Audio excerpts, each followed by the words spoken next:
प्रश्न क्रमांक पहिला आहे मित्रांनो, जिल्हा नियोजन मंडळाचे सचिव कोण असतात?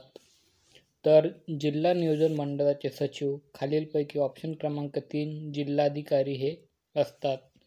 जिल्हाधिकारी हे जिल्ह्याचे प्रमुख म्हणून काम पाहत असतात. जर त्यांची आपण निवड पाहिली तर त्यांची निवड ही UPSC मार्फत होत असते, पण त्यांची नेमणूक ही राज्य शासनामार्फत होत असते. पुढचा प्रश्न आहे, सेन्सेक्स काय आहे? तर सेन्सेक्स म्हणजे खालीलपैकी ऑप्शन क्रमांक 4 शेअर बाजार निर्देशांक आहेत. सेन्सेक्स म्हणजे नेमकं काय, तर जे 30 मोठ्या कंपन्या आहे तर त्या मोठ्या कंपन्याच्या शेअरचा जो लेखाजोखा आहे त्याला सेन्सेक्स असे म्हणतात. तर सेन्सेक्स हा जाहीर कोण करत असते, तर सेन्सेक्स हे खालीलपैकी बॉम्बे स्टॉक एक्सचेंज हे सेन्सेक्स हे जाहीर करत असते.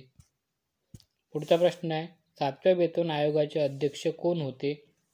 तर खालीलपैकी ऑप्शन क्रमांक 3 न्यायमूर्ती A.K. माथुर हे 7व्या वेतन आयोगाचे अध्यक्ष हे होते. तर त्यांनी आपला अहवाल हा 19 नोव्हेंबर 2015ला सादर केला, पण त्यांचे जे शिफारसी होत्या त्याची अंमलबजावणी ही 1 जानेवारी 2016 पासून त्या लागू करण्यात आलेल्या आहे. पुढचा प्रश्न आहे, भारतातील सर्वात मोठा जिल्हा कोणता? तर खालीलपैकी ऑप्शन क्रमांक 3 कच्छ जे गुजरात राज्यात आहे हा भारतातील सर्वात मोठा जिल्हा आहे. जर आपल्याला सर्वात लहान जिल्हा विचारलं तर माहे हा जिल्हा जे पाँडेचेरीमध्ये हा सर्वात लहान जिल्हा आहे भारतातील. जर आपल्याला महाराष्ट्रातील मोठा विचारलं तर महाराष्ट्रातील मोठा जिल्हा हा अहमदनगर हा महाराष्ट्रातील सर्वात मोठा जिल्हा आहे. त्यानंतर आपण जर राज्याचा विचार केला तर भारतामध्ये एकूण राज्यापैकी राजस्थान राज्य हे सर्वात मोठे राज्य आहे. त्यानंतर MP नंबर लागतो आणि तिसरा नंबर आपला महाराष्ट्राचा लागतो. म्हणजे भारतामध्ये महाराष्ट्र हे 3ऱ्या क्रमांकाचे मोठे राज्य आहे. जर सर्वात लहान आपल्याला राज्य विचारलं तर गोवा हे सर्वात लहान राज्य आहे. पुढचा प्रश्न आहे, सूर्याच्या सर्वात जवळ आणि आपल्या सूर्यमालेतील सर्वात लहान ग्रह कोणता आहे? तर खालीलपैकी सूर्याच्या सर्वात जवळ आणि सर्वात लहान ग्रह खालीलपैकी ऑप्शन क्रमांक 2 बुध ग्रह आहे. त्यानंतर बुधविषयी आणखी पाहायला गेलं तर बुधला उपग्रह नाही. बुध हा सर्वात सूर्याचा जवळचा ग्रह आहे. त्यानंतर सूर्यमालेतील सर्वात लहान ग्रह हा बुध आहे.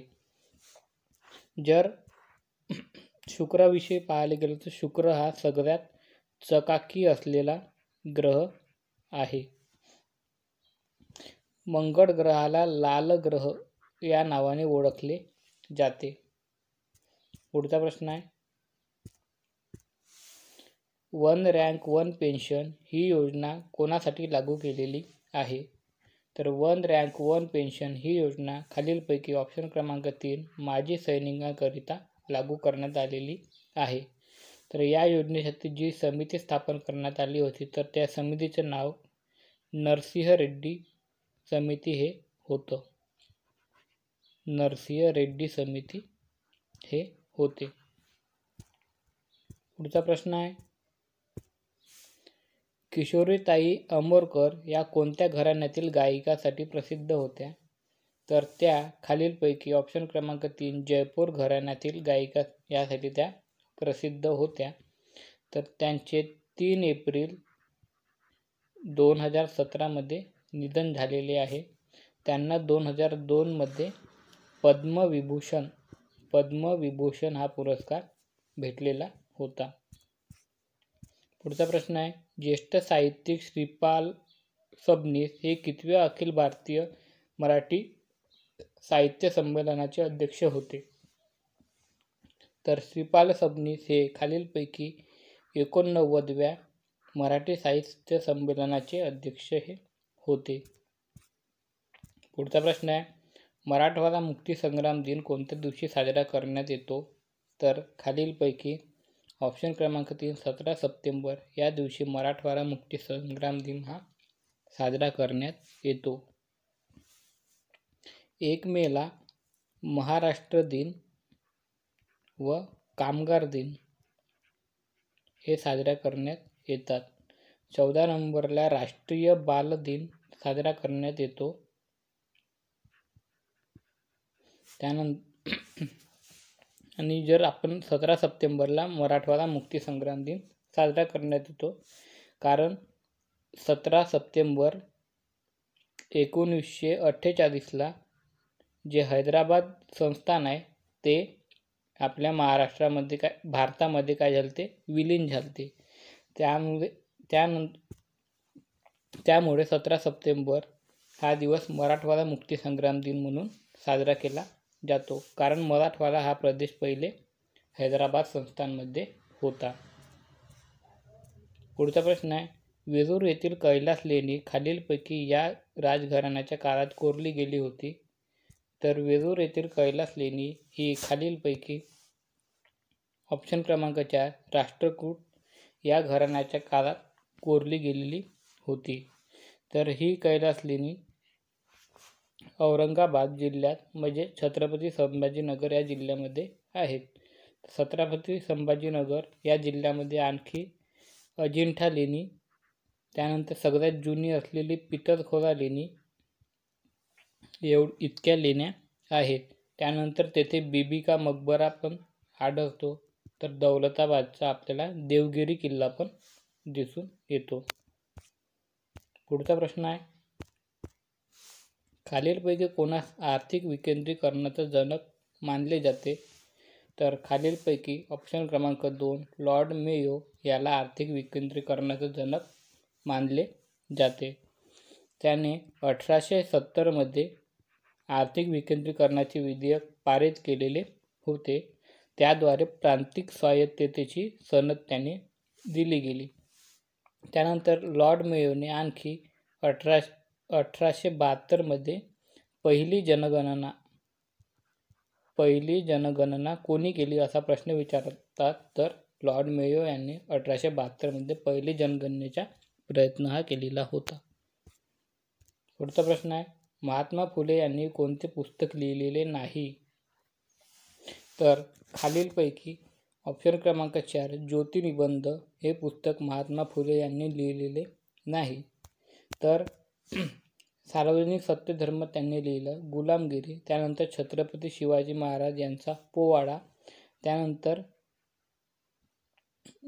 शेतकऱ्यांचा असूड हा त्यांनी ग्रंथ लिहिला, त्यानंतर ब्राह्मणांचा कसब हा त्यांनी ग्रंथ लिहिला, त्यानंतर सत्सार हा ग्रंथ त्यांनी लिहिला, त्यानंतर इशारा,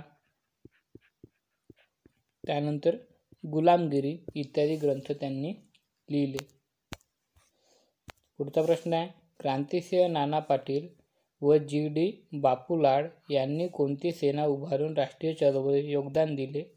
तर यांनी खालीलपैकी ऑप्शन क्रमांक 1 तुफान सेना उभारून राष्ट्रीय चळवळीत योगदान दिले.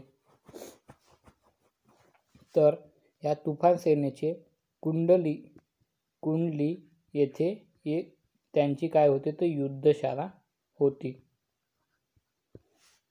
त्यानंतर क्रांतिसिंह नाना पाटीलच्या प्रति सरकारला पत्री सरकार या नावाने सुद्धा ओळखले जात होते.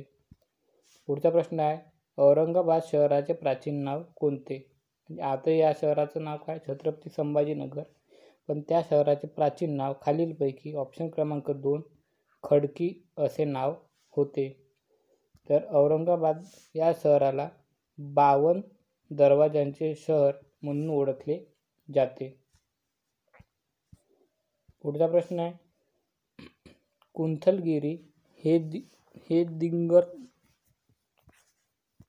तर प्रश्न आहे बघा, कुंथलगिरी हे दिगंबर पंथीय जैनांचे तीर्थक्षेत्र खालीलपैकी कोणत्या जिल्ह्यात आहे? तर ते खालीलपैकी ऑप्शन क्रमांक 3 उस्मानाबाद, याचे नाव बदलून आता धाराशिव झाले, या जिल्ह्यामध्ये आहे. पुढचा प्रश्न आहे,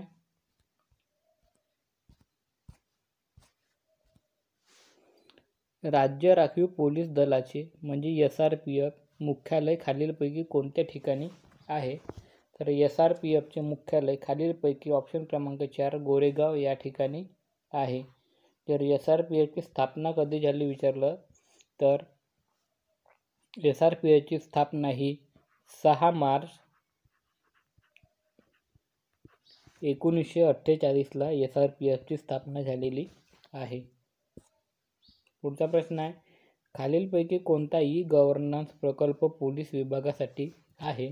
तर खालीलपैकी ऑप्शन क्रमांक 1 CCTNS म्हणजे crime and criminal tracking network and system, ह्या काय आहे गव्हर्नन्स प्रकल्प पोलीस विभागासाठी आहे. पुढचा प्रश्न आहे, भारतरत्न खिताब मिळवणारा पहिला खेळाडू कोण आहे? तर खालीलपैकी ऑप्शन क्रमांक 2 सचिन तेंडुलकर हे भारतरत्न मिळवणारे पहिले खेळाडू आहे. त्यानंतर भारतरत्न मिळवणारे सर्वात तरुण म्हणजेच सर्वात लहान वयाचे जो व्यक्ती आहे ते सचिन तेंडुलकर हे आहे. भारतरत्न या खिताबाची सुरुवात 2 जानेवारी 1954 साली झाली. त्यानंतर भारतरत्न मिळवणारे परदेशी विचारले तर जे खान, अब्दुल गफार खान व नेल्सन मंडेला हे दोघं जण आहे, म्हणजे दोघं परदेशी आहे ज्यांना भारतरत्न हा खिताब मिळालेला आहे. पुढचा प्रश्न आहे, भारताचे राष्ट्रपती 12 नामवंत व्यक्तींची नेमणूक कोणत्या सभागृहासाठी करतात? तर भारताचे राष्ट्रपती 12 नामवंत व्यक्तींची नेमणूक खालीलपैकी ऑप्शन क्रमांक 1 राज्यसभेसाठी करतात. राज्यसभा हे संसदेचे वरिष्ठ सभागृह आहे. लोकसभा हे संसदेचे कनिष्ठ सभागृह आहे. विधानसभा हे घटक राज्याचे कनिष्ठ सभागृह आहे. तर विधान परिषद हे घटक राज्याचे वरिष्ठ सभागृह आहे. लोकसभेचा कार्यकाळ 5 वर्ष असतो, पण राज्यसभेचा कार्यकाळ विचारलं तर राज्यसभा कधीही विसर्जित होत नाही, व राज्यसभेचे जे सदस्य असतात त्यांचा कार्यकाळ 6 वर्ष असतो. तर राष्ट्रपती राज्यसभेसाठी एकूण किती लोकांची नेमणूक करतात असा प्रश्न आला तर एकूण 12 लोकांची नेमणूक ते करत असतात. पुढचा प्रश्न आहे, भारताचे कॅबिनेट सचिवालय कोणाच्या अधिपत्याखाली काम करते? तर भारताचे कॅबिनेट सचिवालय हे खालीलपैकी जे आपल्या देशाचे ऑप्शन क्रमांक 4 पंतप्रधान आहे त्यांच्या अधिपत्याखाली ते काम करत असतात. कलम 75 नुसार राष्ट्रपती हे पंतप्रधानाची नेमणूक करतात, पण कशी करतात तर जे बहुमतातील पक्ष आहे त्यांच्यातील एका सदस्याची पंतप्रधान म्हणून निवड राष्ट्रपती हे करत असतात, व नंतर राष्ट्रपती हे पंतप्रधान यांच्या सल्ल्याने बाकीच्या मंत्रिमंडळाची निवड करत असतात. पुढचा प्रश्न आहे, भांड्यांना कलई करण्यासाठी कोणत्या धातूचा वापर केला जातो? तर भांड्यांना कलई करण्यासाठी खालीलपैकी ऑप्शन क्रमांक 2 कथील या धातूचा वापर केला जातो. व भांड्यांना कलई करण्यासाठी जे कथीलचा वापर करतात तर त्या प्रोसेसला गॅल्वनायझेशन असे म्हणतात. पुढचा प्रश्न आहे बघा, अमन सेहरावत कोणत्या खेळाशी संबंधित आहे? तर अमन सेहरावत हे कुस्ती या खेळाशी संबंधित आहे. पुढचा प्रश्न आहे, कोणत्या भारतीय चित्रपटाला सर्व काळातील सर्वोत्कृष्ट भारतीय चित्रपट म्हणून घोषित करण्यात आले? तर पाथेर पांचाली या चित्रपटाला सर्व काळातील सर्वोत्कृष्ट भारतीय चित्रपट म्हणून घोषित करण्यात आलेले आहे. पुढचा प्रश्न आहे, आशियातील सर्वात मोठा बायोगॅस प्रकल्प कोणत्या राज्यात सुरू करण्यात आला आहे? तर तो पंजाब या राज्यामध्ये सुरू करण्यात आलेला आहे. शेवटचा प्रश्न आहे, वन्यजीव मंडळाचे नवीन व्याघ्र प्रकल्प म्हणून मान्यता दिलेला दुर्गावती व्याघ्र प्रकल्प कोणत्या राज्यात आहे? तर दुर्गावती व्याघ्र प्रकल्प हा खालीलपैकी ऑप्शन क्रमांक 1 मध्य प्रदेश या राज्यामध्ये आहे. थँक्यू.